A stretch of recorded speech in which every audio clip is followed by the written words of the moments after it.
بچپن سے جنہیں ذکر کرتے اور ذکر کی صدائیں بلند کرواتے سنا، جناب محترم صوفی محمد اسرائیل الخیری صاحب، سرفراز صاحب، سوری میں نام ذرا اشتباہ ہو گیا، محترم جناب سرفراز صاحب، سید حضرت محترم قبلہ فخر السادات سید سرفراز حسین شاہ صاحب ادام اللہ فیوزکم السامی، محترم جناب رونق محفل اہل سنت حافظ گلفراز صاحب، جناب عزت مآب محترم گلطارف احمد نقشبندی، سب دیگر میرے سامنے علماء، مشائخ و دیگر حضرات موجود ہیں، پردے میں بیٹھ کے میری آواز سننے والی عزت مآب ماؤں بہنوں، عزیز القدر بچوں، جملہ حاضرین و سامعین، السلام علیکم ورحمۃ اللہ تعالی وبرکاتہ۔ آج کی یہ عظیم الشان محفل ہے جس میں مجھے عنوان جو دیا گیا ہے، جس پر میں نے گفتگو کرنی ہے، وہ ہے شان سیدنا صدیق اکبر۔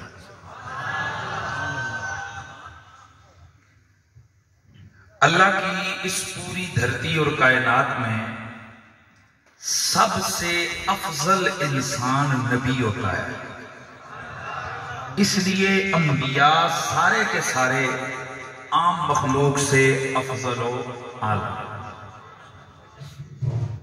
1.25 لاکھ کم و بیش انبیاء، جن میں سے بعض کے اسماء عالیہ ہمیں قرآن و حدیث میں ملتے ہیں اور بعض وہ ہیں جن کے اسماء نہیں ملتے، لیکن ہمیں اجمالی ان پر ایمان ہے کہ وہ سارے سچے تھے، وہ سارے شان والے تھے۔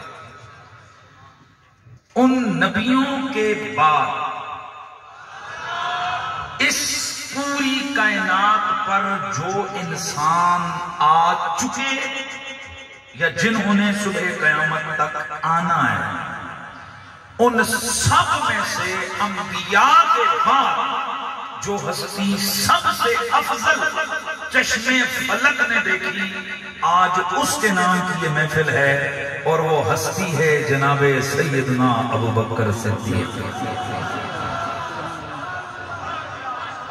یہ جو میں نے لفظ بولے کہ جناب ابو بکر صدیق کائنات کے اندر انسانوں میں انبیاء کے بعد سب سے افضل ہستی ہیں، اس کو کہتے ہیں عقیدہ افضلیت۔ اس کو کیا کہتے ہیں؟ عقیدہ افضلیت۔ اور اہل سنت و جماعت کا یہ عقیدہ ہے کہ افضلیت کس کو حاصل ہے؟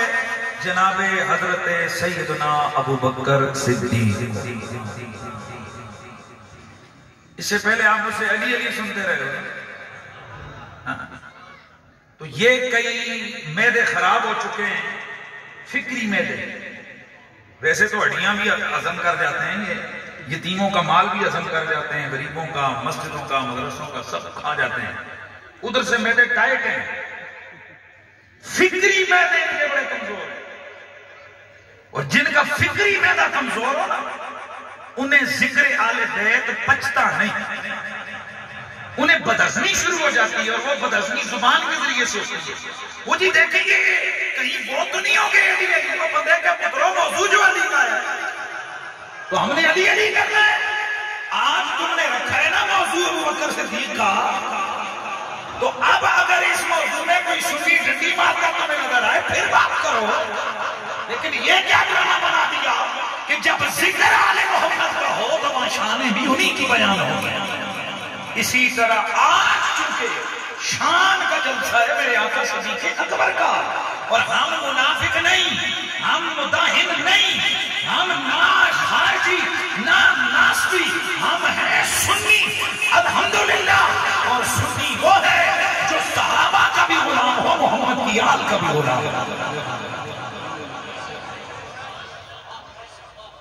میں یہ ایک مسئلہ کلیئر کروں، مجھے حضور کے سارے صحابہ میں سب سے زیادہ پیار حضرت علی کے ساتھ ہے۔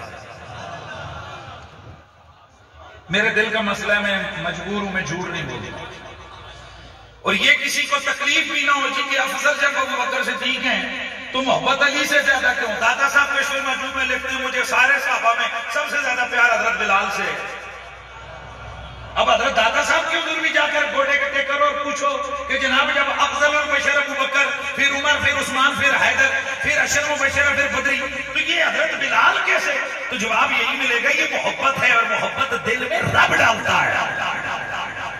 کون ڈالتا ہے؟ میں مولا علی سے محبت کرتا ہوں اور منافقت ہوتی ہے دل میں کچھ اور بندہ کچھ اور کہے۔ علی ہے تو پھر ہے، میرے آقا مولا علی سے مجھے محبت ہے تو پھر ہے۔ تو اب سوال تو یہ ہو گیا، مجھے آپ کہیں گے کہ یار جب پیار ان سے ہے تو ان کو افضل کو۔ یہ بہت مسئلہ ہے جو کئی ذہنوں کو منتشر کر رہا ہے۔ دلیل موجود ہو کسی کی افضلیت پر، پھر اس کو افضل کہنا، یہ دوسروں کی توہین نہیں۔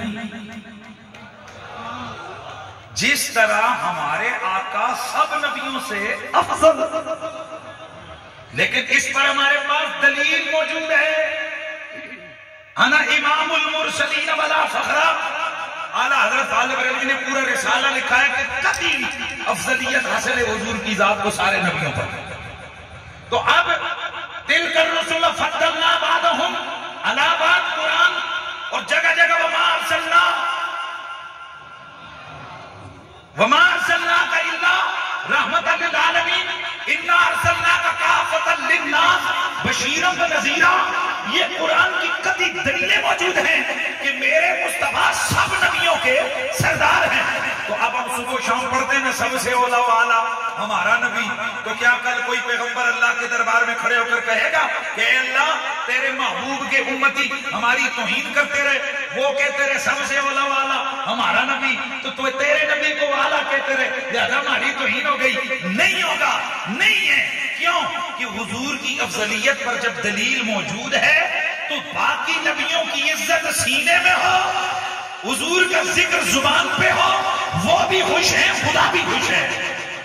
اسی طرح افضلیت ابو بکر صدیق پر قرآن و سنت کی دلیلیں موجود ہیں، نصوص موجود ہیں۔ تو جب نص موجود ہے اور میرے پاس باقی ساری نصوص کے علاوہ ایسی 14 روایتیں موجود ہیں جن کا مرکزی راوی مولا علی ہے، تو جب میں نے اپنے محبوب جس سے میں سب سے زیادہ پیار کرتا ہوں، میں نے اپنے محبوب کو سنا، میں نے اپنے محبوب کی روایت کرتا روایتیں پڑھی کہ میرا محبوب علی فرماتے ہیں کہ اللہ کی اس دھرتی پر مصطفیٰ کے بعد اگر علی کی نگاہوں میں کوئی افضل ترین ہستی ہے تو اس کا نام ابو بکر صدیق ہے۔ تو پھر علی المرتضیٰ کی غلامی اور محبت کا تقاضا یہ ہے کہ میں ان کا غلام، میں ان کا نوکر، میں بھی یہ عقیدہ رکھوں کہ نبیوں کے بعد اس کائنات کے اندر انسانوں میں سب سے افضل ہستی ابو بکر صدیق۔ اللہ تعالیٰ نے ہر شر میں سے نا ایک خیر کا پہلو نکالنا ہوتا ہے۔ آپ کو پتہ ہی ہے علی علی علی علی علی علی کیوں ہے، اور آپ کو ایک بات میں اور بھی بتاؤں گا۔ میرے امام اہل سنت نے بھی لکھا، امام احمد بن حنبل نے لکھا، دیگر بڑے بڑے ائمہ نے لکھا کہ حضور کی امت میں جس ہستی کی فضیلت میں سب سے زیادہ روایتیں ذکر ہوئی ہیں وہ علی ہے، فضیلت میں۔ سمجھا کرو، ایک ہوتی ہے فضیلت اور ایک ہوتی ہے افضلیت۔ فضیلت ایک جہت سے اور افضلیت، میں ذرا سمجھا دوں اس مسئلے کو۔ ایک مزدور ایک دن میں کماتا ہے 500، اسی دن دوسرا کماتا ہے 200، وہ 500 والا اگلے دن کماتا ہے 100، یہ پہلے دن والا کماتا ہے 300۔ ان کا یوں ہی آپس میں کمی بیشی ہوتی رہتی ہے، لیکن جب مہینہ گزرتا ہے تو ٹوٹل میں ایک کما رہا ہے 4000، اپنا 30,000 مثال دے رہا ہوں، اور دوسرا کما رہا ہے 25,000۔ تو اب ہم ان میں سے کیا کہیں گے؟ وہ جس نے پہلے دن 500 زیادہ کمایا تھا اس حوالے سے ہم کہیں گے کہ اس نے زیادہ کمایا، یا آخری ٹوٹل کے حوالے سے؟ ٹوٹل کے حوالے سے۔ تو پھر یوں ہی سمجھو عقیدہ افضلیت ایک جہت سے نہیں ہے۔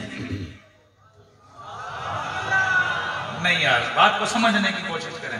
میں نے اس سے پہلے عوامی اجتماع میں یہ مسئلہ اس طرح بیان نہیں کیا ہے، چونکہ اس سے پہلے اس طرح ماشاءاللہ میں وہ بتانے لگا ہوں کہ اس طرح جلسے بھی تو اتنے زیادہ نہیں ہوئے نا اسلام سے، اور اس کی وجہ بھی میں عرض کرنے لگا ہوں. تو میں حضرات عرض کر رہا ہوں کہ من کل الوجوہ کون افضل ہے؟ ابو بکر صدیق. وگرنہ اگر ایک جہت کو دیکھا جائے تو جو علی کے نکاح میں زارا پاک ہیں،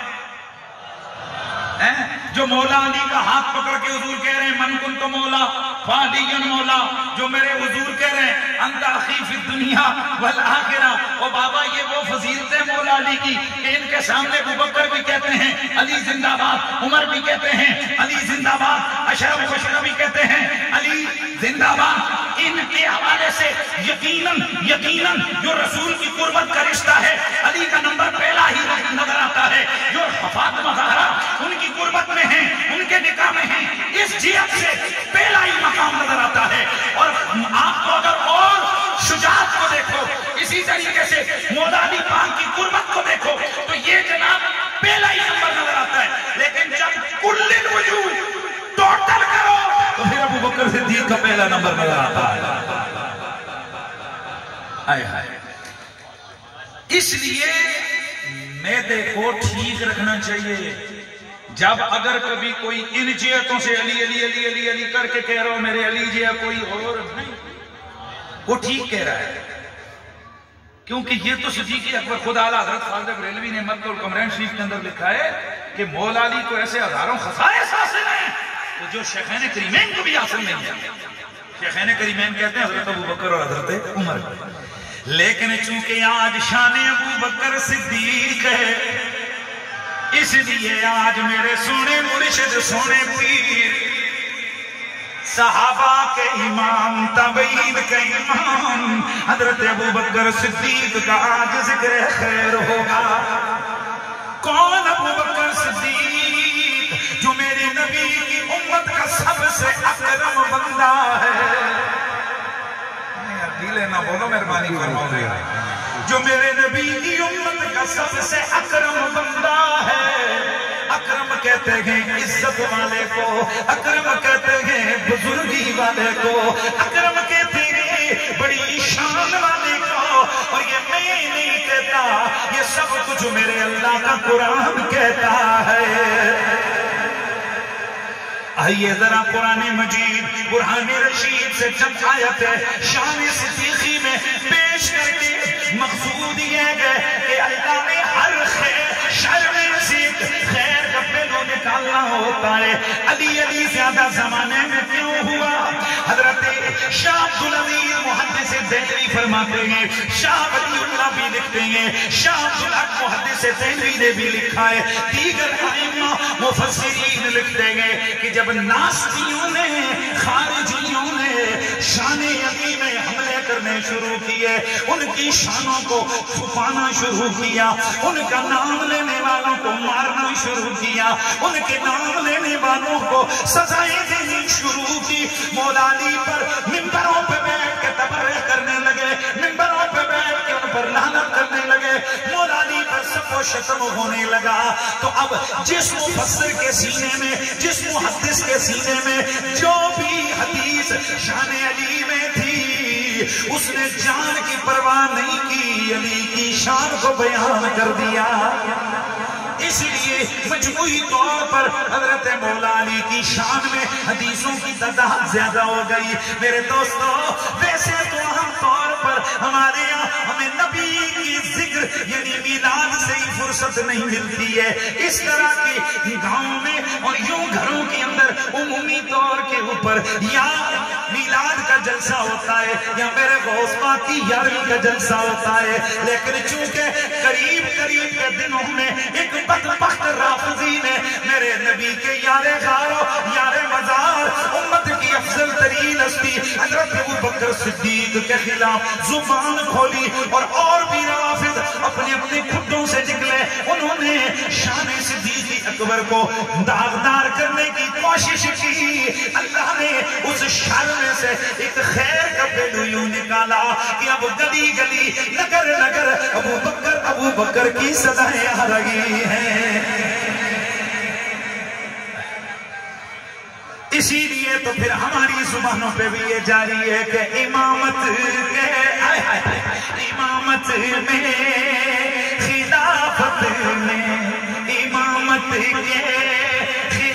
خلافت کے امیر صدیق اکبر ہیں، محمد مصطفیٰ کے جانشین صدیق اکبر ہیں، محمد مصطفیٰ کے جانشین صدیق اکبر ہیں۔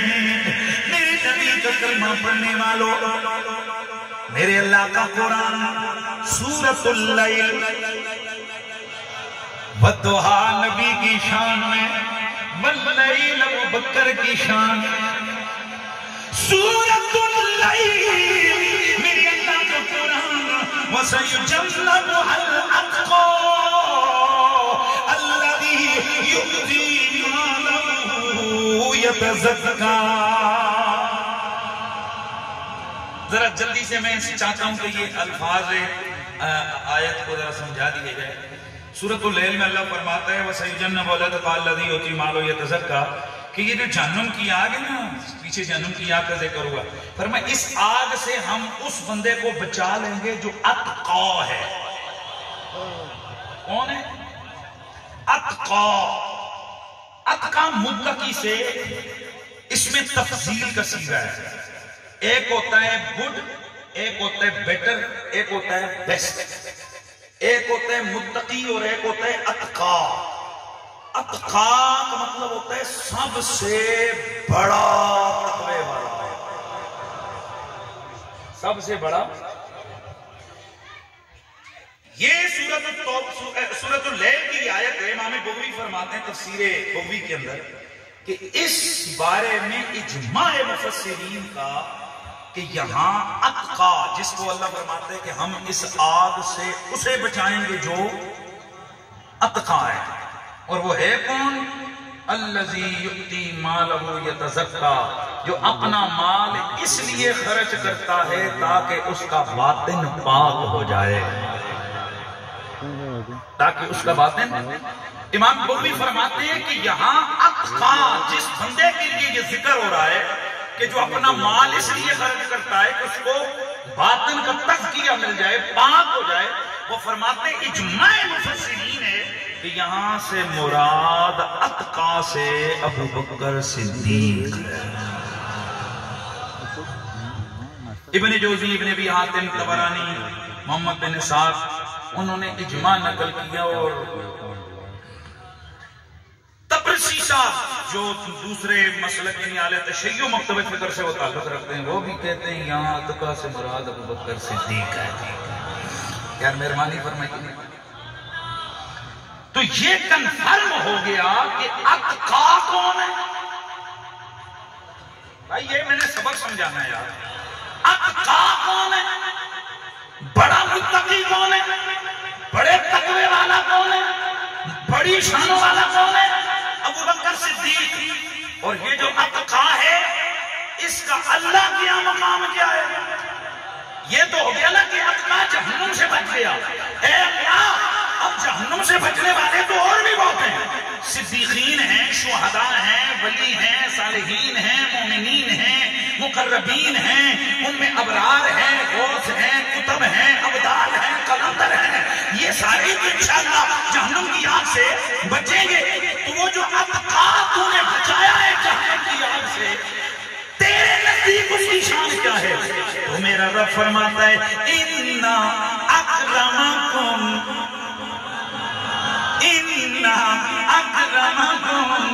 عِنْدَ اللَّهِ أَتْقَاكُمْ۔ میں رب اعلان کرتا ہوں کہ تم سب میں سے اللہ کی نظر میں سب سے زیادہ کرامت والا، عزت والا، شان والا اتقا ہے۔ پہلی آیت نے بتایا تھا کہ ابو بکر صدیق اتقا ہے، دوسری آیت نے بتایا جو اتقا ہے وہ عند اللہ پوری کائنات کے انسانوں میں افضل، اعلیٰ، اکرم ہے۔ تو معنی مل گیا تم سارے شانوں والے ہو، لیکن ابو بکر تم سب سے زیادہ کرامت والا ہے، امامت امامت کے خلافت کے امیر صدیق اکبر نے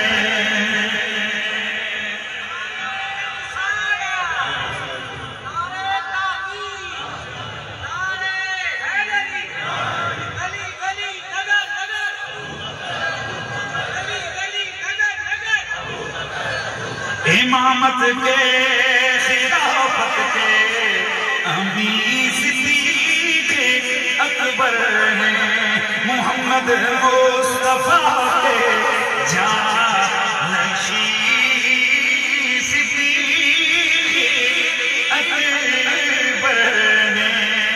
اور ذرا توجہ سے سننا ہے، ذرا غور سے سننا ہے، ذرا پیار سے سننا ہے.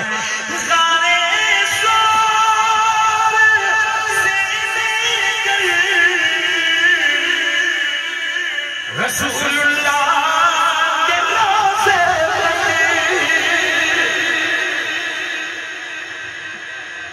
غارِ ثور سے لے کر رسول اللہ کے روضے جہاں آقا دکھائی دیں وہیں صدیق اکبر جہاں آقا دکھائی دیں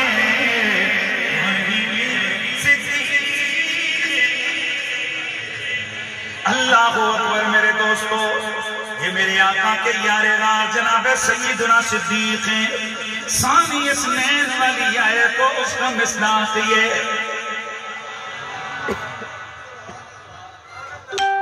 اور جو آیت نبی میرے بھائی گل مست نے اللہ انہیں سے عشق نبی والے نبی میں مست رکھے. مست گل میرے بھائی نے، گل مست خان نے، یہ جو انہوں نے آیت آپ کے سامنے پڑھی والذی جاء بالصدق وصدق بہ، اس آیت کا مصداق جناب صدیق اکبر. یار اتنا ڈھیل نہیں بولنا یار، جناب صدیق اکبر نے. آج ایک اور آیت سناتا ہوں. آج کے بعد جب بھی یہ آیت پڑھی جائے تاکہ توجہ ابو بکر کی طرف چلی جائے. ہر خطیب تقریر سے پہلے ایک آیت پڑھتا ہے، اس آیت سے درود کہتے ہیں. ان اللہ وملائکتہ یصلون علی النبی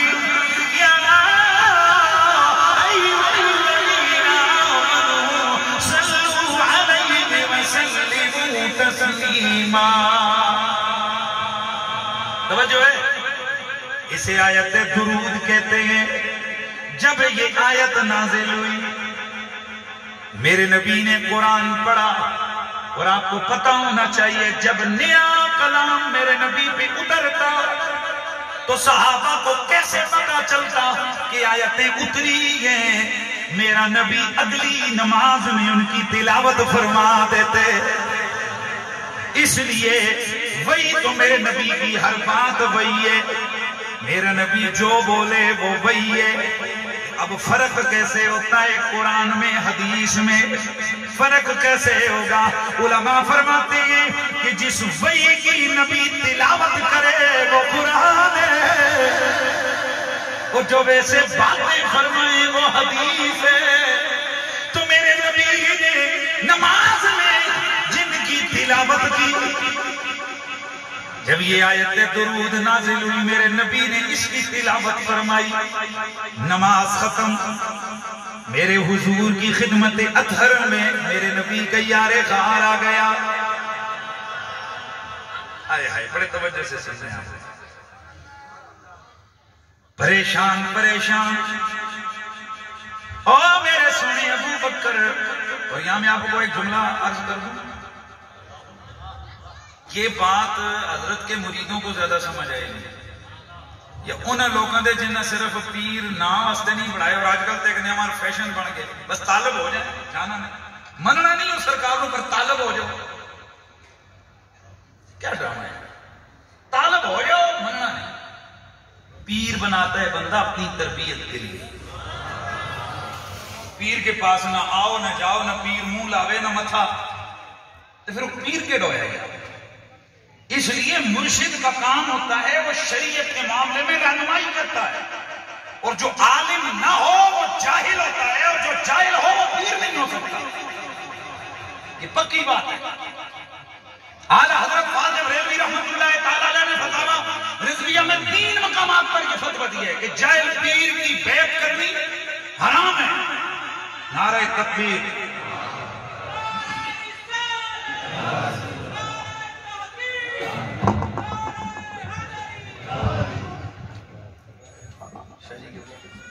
یار ایک لے کرسی لے شاہ صاحب کی بیٹھ۔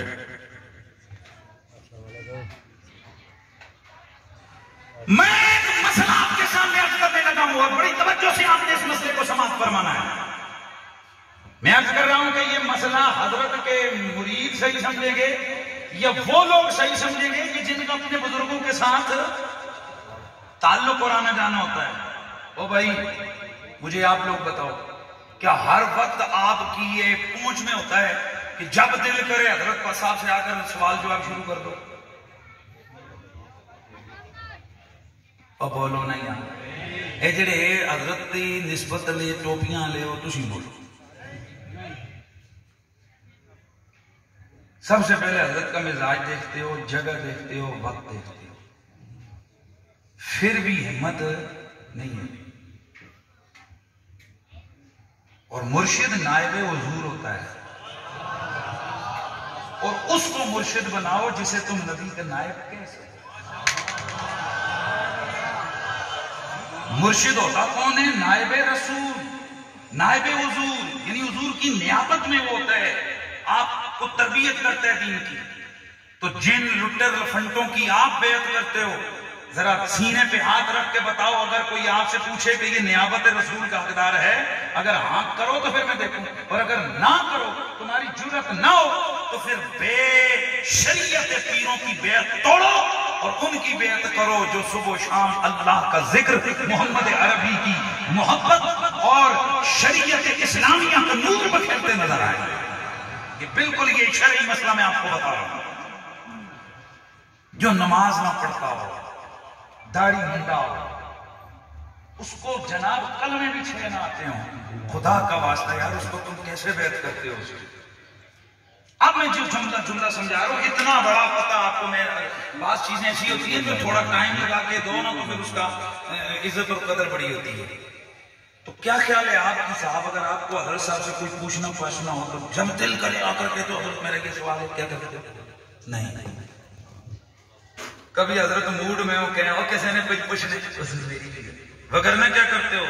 وہ شاہ صاحب کے پاس آتے، شاہ جی میرا یہ مسئلہ ہے، یا مدثر الخیری کے صاحب کے پاس آتے ہو، کہتے ہو ذرا آپ حضرت کے صبح و شام قریب ہوتے ہو، جب کبھی حضرت موڈ میں ہو تو ہمارا یہ مسئلہ عرض کر دینا۔ آپ کیا سمجھتے ہو جب آج کل کے بزرگوں کی اتنی عزت اور قدر ہے تو جو نبیوں کا پیر ہے اس کی کتنی عزت اور قدر ہوگا؟ آپ کا کیا خیال ہے کہ رسول اللہ کے دربار میں جس کا جو دل کرے وہ اگر ہر وقت پوچھنا شروع کر دے؟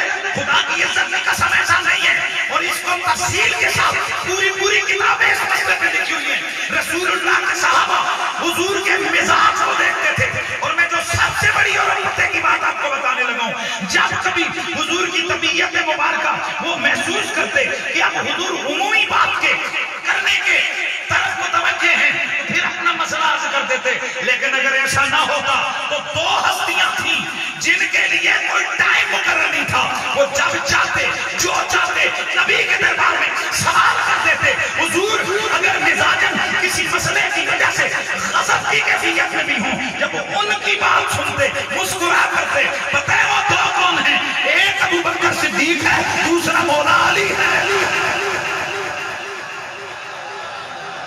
میں سینہ تان کے ذمہ داری سے یہ عرض کر رہا ہوں کہ رسول اللہ کے صحابہ نے جب کبھی کچھ پوچھنا ہوتا وہ ابو بکر سے عرض کرتے یا مولا علی سے عرض کرتے۔ جناب صدیق اکبر آئے ہائے، اور ہوتا یہ کہ جناب سیدنا صدیق اکبر جب حضور کے پاس جاتے، حضور اگر غضب کی کیفیت میں ہو، جیسے ہی رخ صدیق پر میرے نبی کی نگاہ جاتی، حضور مسکرا کے فرماتے ابو بکر کیوں آئے ہو؟ اور یوں ہی مولا علی تو وہ ہیں کہ ان کی آنکھ حضور کی گود میں کھلی اور حضور کی آنکھ ان کی گود میں بند. ماشاءاللہ ماشاءاللہ. میں اب ان لوگوں سے کہوں گا کہ دل کرتے ہیں نا آج آپ سب لوگوں کا کہ چونکہ موضوع شان صدیق اکبر ہے، بھلے ہم سارے مولا علی سے عشق کرتے ہیں پر دل یہی کرتے ہیں نا کہ آج ابو بکر کا ذکر ہو. اٹھاؤ قسم سارے سید بھی اٹھاؤ قسم. کیا دل یہی کرتے ہیں نا کہ آج شان صدیق؟ حضرت اسی طرح جب شان اہل بیت کا جلسہ ہوتا ہے نا ہمارا دل کرتا ہے شان اہل بیت ہی بیان ہوتی رہے. گل سمجھ آئی؟ بہت بڑی بات رک کے بتا رہا. جناب ابو بکر صدیق حضور جس کیفیت میں ہوں جب حضور ان کی سنتے مسکرا. جناب صدیق میرے نبی کی خدمت اقدس میں یا رسول اللہ آقا جی آپ پر یہ درود والی آیت نازل ہوئی ہے. اس میں اللہ رب العزت نے فرمایا ان اللہ وملائکتہ یصلون علی النبی. اے میرے آقا جی آج اللہ نے آپ پر اپنے درود کی بات فرمائی ہے. پر آقا اس سے قبل تو جب کبھی اللہ رب العزت کوئی خیر نازل کرتا تھا اے اللہ کے نبی وہ آپ کے ساتھ ہمیں بھی شامل و شریک فرما دیتا تھا. کیا اللہ ہم سے روٹ گیا ہے؟ آج درود میں صرف آپ ہی آپ ہیں، ہمارا ذکر نہیں ہے. آئے ہائے ہائے سبحان اللہ کی آواز آنی چاہیے گا. ہمارا ذکر نہیں ہے یا رسول اللہ. اللہ کریم نے کبھی بھی اللہ رب العزت نے اللہ نے کبھی بھی خیر کے معاملے میں جب بھی آپ کو یاد فرمایا تو ساتھ ہمیں بھی یاد فرمایا. حضور یہ بتائیے کہ یہاں اللہ نے آپ کو اکیلے کیوں رکھا؟ توجہ ہے کیا اللہ ہم سے بھول گیا یا رسول اللہ؟ اللہ کے نبی اس سے پہلے کہ کوئی جواب دیتے یقیناً یہی کہنا ہوتا تھا کہ ابو بکر اللہ تم سے، لیکن ابھی حضور بولتے جبریل قرآن لے کے آ گیا. اب جو آہستہ بولے گا پھر میں اس کے لیے کیا بولوں؟ میرے اللہ کا قرآن نازل ہو گیا. والذی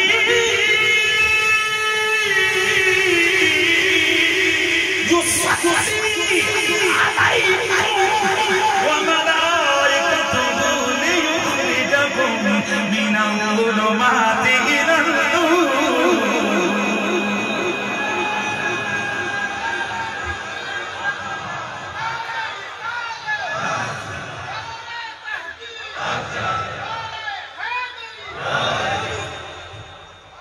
والذی یصلی علیکم وملائکتہ.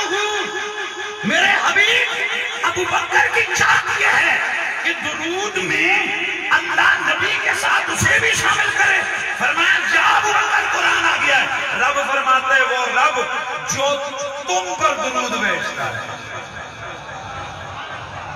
آئے ہائے ہائے ہائے ہائے نہیں سمجھ آئی؟ تم پر درود بھیجتا ہے. وَمَلَائِكَتُهُ لِيُخْرِجَكُم مِّنَ الظُّلُمَاتِ إِلَى النُّورِ. اور اس کے فرشتے بھی تم پر درود بھیجتے ہیں. اس لیے ہم سنیوں کا دماغ خراب نہیں ہے کہ ہم درود میں آل پہ بھی درود پڑھتے ہیں، اصحاب پہ بھی درود پڑھتے ہیں. اس قوم کے اندر علی بھی ہے، اس قوم کے اندر ابو بکر بھی ہے، اس قوم کے اندر فاطمہ بھی ہے، اس قوم ضمیر کی مسادیق کے اندر اہل بیت بھی ہے، صحابہ بھی ہیں. اور بعد ازاں میرے نبی نے آل کو تو خصوصی پروٹوکول عطا فرمایا. فرمایا جب بھی درود پڑھو تو میرے ساتھ میری آل میں بھی درود پڑھا کرو. اور پھر پڑھ کے بتایا اللہم صلی علی محمد وعلا. اس لیے سنی درود میں آل پہ بھی درود پڑھتا ہے اور اصحاب پہ بھی درود پڑھتا ہے تو پھر مجھے یہ سزا لگانی ہے، مجھے یہ کہنا ہے خلافت کے امامت کے امیر صدیق اکبر ہیں، محمد مصطفیٰ کے جانشین صدیق اکبر ہیں، نکالا سانپ نے جو سر، لگا دی جان دو فدائے رحمت للعالمین صدیق اکبر ہیں۔ قرآن کی درجنوں آیتیں سیدنا ابو بکر صدیق رضی اللہ تعالیٰ عنہ کی شان میں نازل ہوئی ہیں۔ اچھا اب نہ میں نے کیونکہ وقت بہت ہی تھوڑا ہے اس لیے میں نے اب وہ چند روایتیں عرض کرنی ہیں کہ جن میں حضرت علی کچھ فرماتے ہیں، جن میں حضرت تو مولا علی فرماتے ہیں ما طلعت الشمس ولا غربت علی احد افضل من ابی بکر الا ان یکون نبی، نبیوں کے سوا اس پوری کائنات میں ابو بکر سے افضل بندہ کوئی نہیں جس پر کبھی سورج طلوع ہوا ہو۔ ہائے یہ جس وقت میں علی پاک کی شان صدیق اکبر پاک کی زبان سے بیان کرتا تھا نا تو کئیوں پر یہ شوا یہ دیکھو یہ راستہ والی باتیں کرتا تھا تو رونا کے آسان کریاں گلا کرنا ہے، آپ بتاؤ نا ڈنڈی نہیں مانتے ہم، جو علی کی شان ہے وہ بھی بیان کریں گے، جو صدیق کی شان ہے وہ بھی بیان کریں گے، کیونکہ ہم دونوں کے غلام ہیں۔ ہم کیا ہیں؟ ساروں کے غلام ہیں۔ اللہ اکبر۔ سیدنا ابو بکر صدیق رضی اللہ تعالیٰ عنہ ایک روایت اور ذرا آپ سن لیجئے، سیدنا جابر رضی اللہ تعالیٰ عنہ وہ بھی فرماتے ہیں ما طلعت الشمس علی احد منکم افضل من ابی بکر، اے لوگوں تم میں سے ابو بکر سے افضل بندہ اس امت میں کوئی نہیں ہے کہ جس پر کبھی سورج طلوع ہوا ہو۔ یہ حضرت یہ طبرانی اوسط کے اندر حدیث ہے